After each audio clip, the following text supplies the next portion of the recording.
आप सभी को हमारे YouTube चैनल पर स्वागत है।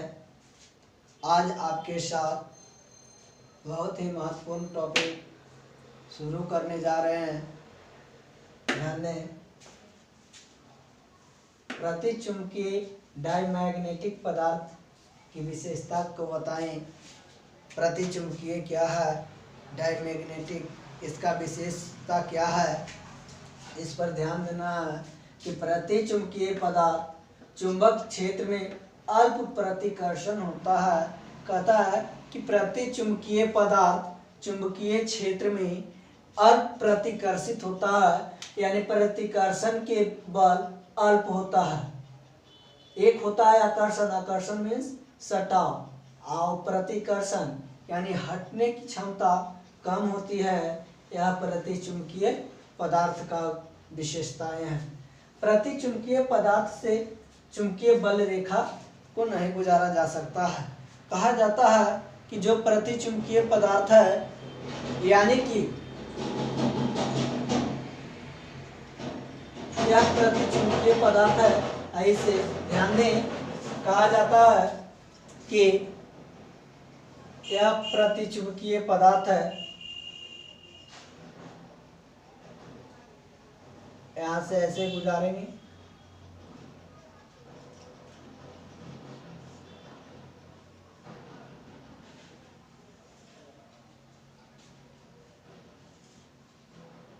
क्या है बाबू, प्रतिचुंबकीय पदार्थ।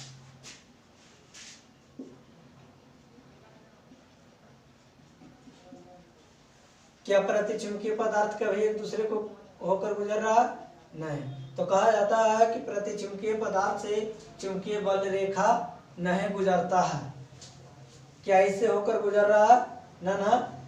जब इससे होकर गुजर नहीं रहा है तो इसको क्या कहेंगे? प्रतिचुंबकीय पदार्थ से चुंबकीय बल रेखा नहीं गुजारा जा सकता है। ध्यान दें, कहा जाता है कि प्रतिचुंबकीय पदार्थ की चुंबकीय प्रवृत्ति ऋणात्मक और बहुत कम होता है, यानी निगेटिव होता है, माइनस में होता है, पर बहुत कम होता है। ध्यान दें, नेक्स्ट, प्रतिचुंबकीय पदार्थ की चुंबकीय प्रवृत्ति ताप पर निर्भर नहीं करता है। यह प्रतिचुंबकीय है जो ताप पर निर्भर नहीं करता है। अगर ताप रहेगा तो वह चुंबक आकर्षित होगा, उससे कोई मतलब नहीं है। जैसे कहा जाता है, इसका उदाहरण है प्रतिचुंबकीय पदार्थ का सोना, चांदी, जल, लकड़ी इत्यादि। यह प्रतिचुंबकीय पदार्थ में पूरी, एक बार फिर से ध्यान दें, कहा जाता है कि प्रतिचुंबकीय डायमैग्नेटिक पदार्थ किसे कहते हैं या इसकी विशेषताएं क्या है। तो इसकी विशेषताएं में ध्यान दें कि प्रतिचुंबकीय पदार्थ चुंबक के क्षेत्र में अल्प प्रतिकर्षित होता है। चुंबक के क्षेत्र में अल्प प्रतिकर्षित, बहुत थोड़ा सा वह प्रतिकर्षण की क्रिया करते हैं। नेक्स्ट, प्रतिचुंबकीय पदार्थ से चुंबकीय बल रेखा नहीं गुजारा जाता है। कहता है कि प्रतिचुंबकीय पदार्थ से चुंबकीय बल रेखा नहीं गुजारा जाता है। जैसे ध्यान दें, यह फिगर का, क्या यह प्रतिचुंबकीय पदार्थ से गुजारने पर क्या बल रेखा इससे प्रतिचुंबकीय से होकर गुजर रहा है? ना बाबू। तो ध्यान देना है। और प्रतिचुंबकीय पदार्थ की चुंबकीय प्रवृत्ति ऋणात्मक और बहुत कम होता है। जो प्रतिचुंबकीय पदार्थ होता है उसकी प्रवृत्ति कैसा होता है? तो ऋणात्मक और बहुत कम होता है। ध्यान दें, प्रतिचुंबकीय पदार्थ की चुंबकीय प्रवृत्ति ताप पर निर्भर नहीं करता है। यह टेम्परेचर पर निर्भर नहीं करता है कि ताप रहेगा तब यह चुंबकीय पदार्थ काम करेगा, अन्यथा कार्य नहीं करेगा, उस पर निर्भर नहीं रहता है। प्रतिचुंबकीय पदार्थ के उदाहरण कहता है सोना, चांदी, जल इत्यादि। अब नेक्स्ट पॉइंट देखते हैं, परमैग्नेटिक पदार्थ की विशेषताएं, जो पिछले क्लास में पढ़ लिए हैं, प्रतिचुंबकीय, अनुचुंबकीय, वो सारे को विशेषताएं को यहाँ बतलाना है कि क्या होता है। तो कहा जाता है कि अनुचुंबकीय पदार्थ चुंबकीय क्षेत्र में अल्प आकर्षित होता है। कहता है कि चुंबकीय क्षेत्र में अनुचुंबकीय पदार्थ अल्प मात्रा में आकर्षित होता है। मान लेते हैं एक चुंबक एक अनुचुंबकीय, ये वो चुंबक है, आए वो पदार्थ को हम ले लेते हैं। मान लिया जाए कि इसमें अगर अति करेंगे आकर्षण क्या होगा, कम होगा। यानी इसी प्रकार से बताता है कि अनुचुंबकीय पदार्थ चुंबकीय क्षेत्र में अल्प आकर्षित होता है। नेक्स्ट पॉइंट कहा जाता है बाबू कि अनुचुंबकीय पदार्थ से उच्च चुंबकीय बल रेखा होकर गुजरता है। देखते हैं अनुचुंबकीय परमैग्नेटिक कैसा है भाई, तो एक चित्रण का पारेंगे और इससे चुंबकीय बल रेखा गुजारेंगे इस तरह से, ध्यान दें। इस प्रकार से तुम इससे बल रेखा गुजारोगे तो कहा जाता है कि अनुचुंबकीय पदार्थ की चुंबकीय प्रवृत्ति धनात्मक और बहुत कम होता है। धनात्मक होता है पर कम होता है। नेक्स्ट, अनुचुंबकीय पदार्थ की चुंबकीय प्रवृत्ति ताप के व्युत्क्रम होता है। अगर टेम्परेचर है 10 डिग्री तो वो कर ठीक विपरीत से चलेगा, माइनस से। ध्यान दें, व्युत्क्रम मान लो कि ये 10 है, ठीक है, तो इसका व्युत्क्रम मतलब होता है क्या बाबू, उल्टा। तो क्या कहेंगे 1/10। अब स्वस्थ मनुष्य की देखने के लिए 1/10 सेकंड पर सेकंड इतने के बाद कोई भी अगर चित्र आते हैं तो वह शुद्ध रूप से देख नहीं सकता है।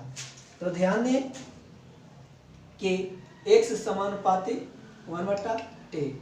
नेक्स्ट उदाहरण क्या बतलाता है, अनुचुंबकीय पदार्थ के उदाहरण सोडियम, एल्यूमिनियम, ऑक्सीजन, ये सारे के सारे क्या है, अनुचुंबकीय पदार्थ है।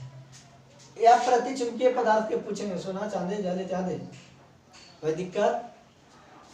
अगर यहाँ तक किसी का प्रॉब्लम हो, समझने में दिक्कत हो तो कमेंट में जरूर लिखें। क्या जो बताया गया प्रतिचुंबकीय अनुचुंबकीय वह समझ में नहीं आया है, ध्यान दें। कहा जाता है कि लौह चुंबकीय पिछले में चल रहे थे, अनुचुंबकीय प्रतिचुंबकीय के बारे में।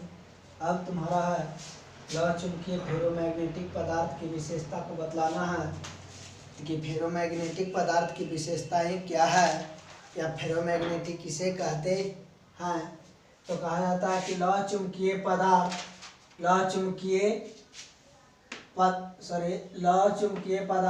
चुंबकीय क्षेत्र में तीव्र आकर्षित करता है। जो लौह चुंबकीय पदार्थ होता है वह चुंबकीय क्षेत्र में कैसा आकर्षित करता है बाबू, तीव्र, यानी कि वह तीव्र आकर्षित करता है। ध्यान देना है, लौह चुंबकीय पदार्थ से सभी चुंबकीय बल रेखा होकर गुजरता है। मान लिया जाए कि अगर एक लौह चुंबकीय पदार्थ को ले लिया और इसे चुंबकीय बल रेखा गुजारते हैं तो यहाँ से आया ये ऐसे निकला, ऐसे से ऐसे बीच से भी इंटरलाइन कर जाएंगे। इस प्रकार से चुंबकीय बल रेखा बाहर गुजरती है। आप ध्यान दें, लौह चुंबकीय पदार्थ की चुंबकीय प्रवृत्ति धनात्मक होता है। कैसा होता है बाबू, कहेगा कि लौह चुंबकीय पदार्थ की चुंबकीय प्रवृत्ति क्या होता है, तो धनात्मक होता है। क्या होता है, धनात्मक होता है और एक से अधिक होता है। धन तो होवे करता है पर एक से अधिक होता है। ध्यान दें, ताप बढ़ने से लौह चुंबकीय पदार्थ की चुंबकीय प्रवृत्ति घटता है। अगर टेम्परेचर बढ़ाया जाएगा तो लौह चुंबकीय पदार्थ की प्रवृत्ति क्या होंगे, घटेंगे। यह अधिक ताप पर अनुचुंबकीय पदार्थ जैसा कार्य करेगा। जैसे कि अनुचुंबकीय पिछले क्वेश्चन में बताया गया अनुचुंबकीय के बारे में, वहां पर ठीक जैसे ही अगर ताप बढ़ने से लौह चुंबकीय पदार्थ की चुंबकीय प्रवृत्ति घट जाता है और यह अधिक तापमान पर अनुचुंबकीय पदार्थ जैसा कार्य करता है। लौह चुंबकीय पदार्थ की उदाहरण कहेगा फेरस, निकेल, क्वार्ट्ज। जैसे कहना है कोलोनी, कोलोनी, कोलोनी का नाम सुना होगा, शॉर्टकट में याद कर लोगे। को से कोबाल्ट, सीओ कोबाल्ट जी। लो लोहा, नी से निकेल, कोई दिक्कत? एकदम याद कर लोगे कि कॉलोनी याद पड़ गया, कॉलोनी फलाना कॉलोनी भवन कॉलोनी है, एकदम शॉर्टकट। यह कैसा है? लौह चुंबकीय। कैसा है? लौह चुंबकीय पदार्थ की उदाहरण है। कहेगा कि लौह चुंबकीय पदार्थ के उदाहरण जी याद हो गया, कॉलोनी, मारो कॉलोनी, एकदम खड़ाक से कोबाल्ट, निकेल, कोबाल्ट लोहा निकेल, या तो F E ferrous, nickel, quartz. अब कहा जाता है क्यूरी का नियम। क्यूरी के नियम केवल अनुचुंबकीय पदार्थ में लागू होता है। पूछेगा कि क्या क्यूरी के नियम प्रतिचुंबकीय पदार्थ में लागू होगा? नहीं, क्यूरी का नियम जब भी लागू होता है तो अनुचुंबकीय पदार्थ में लागू होता है। ध्यान दें, क्यूरी का नियम केवल अनुचुंबकीय पदार्थ में लागू होता है। क्यूरी के नियम के अनुसार किसी अनुचुंबकीय पदार्थ की चुंबकीय प्रवृत्ति ताप के व्युत्क्रमानुपाती होता है। कहता है ताप के क्या होता है? व्युत्क्रमानुपाती होता है, तथा वह ताप जिस पर चुंबकीय प्रवृत्ति का मान समाप्त हो जाता है, क्या हो जाता है? समाप्त हो जाता है, तो वह क्यूरी बिंदु कहलाता है। कहा जाता है कि काय समानुपाती 1/T। इस प्रकार से तुम्हारे क्यूरी का नियम को पालन करना है। अब ध्यान दें कि न कि अब तुम्हारे प्रश्न देते हैं न्यूमेरिकल टाइप को कि किसी स्थान पर नमन कोण का मान 60 डिग्री और क्षैतिज क्षेत्र में 12 टेस्ला है, तो उस स्थान पर चुंबकीय क्षेत्र का मान ज्ञात करें। कहा था ना कि पटको कॉस टांगो साइन, क्या पटकना है? पटको कॉस टांगो साइन। जब पटक दिया तो बी कॉस थीटा, टांग दिया बी एच बराबर पढ़ा है ना बाबू, बी भी बी साइन थीटा। इस प्रकार से तुम्हारे बताया गया है कौन थीटा है। अब यहाँ पर ही तुम्हारे सोचना है बच्चा कि अगर दे दिया गया है कि थीटा का मान, लाठी लेकर चले कि थीटा बराबर के डिग्री 60 डिग्री। जब इस प्रकार से दिया VH, तब VH दिया होगा कितना? 12 टेस्ला दिया हुआ है। VH बराबर 12 टेस्ला और B बराबर वाट। फॉर्मूला जानते हो? कौची? पटको कॉस टांगो साइन। क्षैतिज क्षेत्र में कहे थे हो, तो क्षैतिज माने पड़ा और ऊर्ध्वाधर माने खड़ा। तो पड़ी या खड़ी पर ध्यान देना है, ये नहीं ये भाट है, दो मत समझ जाना क्या क्या चिन्ह है, सिंबल। अब बच्चे ध्यान देना है कि अगर होता है कि VH B cos theta, VH का वैल्यू 12 और B cos थीटा, तक cos के डिग्री बाबू 60 डिग्री, तक cos 60 का वैल्यू तुम जानते हो, जानता है ना भाई? cos 60 का मान 1/2, तिरछा तिरछे क्रॉस मल्टीप्लाई, यानी 12 दूनी 24 टेस्ला। कोई दिक्कत? जहाँ होगा 24 टेस्ला यानी सही। थीटा बराबर 30 डिग्री। BH दिले है, BH बराबर कितना दिले है? 10 टेस्ला। B बराबर वाट। क्या नहीं सेट करोगे भाई? सेट कर दोगे ना? तो अब जानते हो BH बराबर B cos थीटा। अब एक कहाँ से सर देख रहे हो ना? पटको कॉस टांगो साइन, जो पिछले वीडियो में बताया गया है। अगर नहीं देखा होगा तो पिछले वीडियो में जाकर देख लें। BH का value 10, B cos 30 cos 30 degree. cos 30 का मान क्या होता है बाबू? जो sin 60 डिग्री का मान होता है √3/2।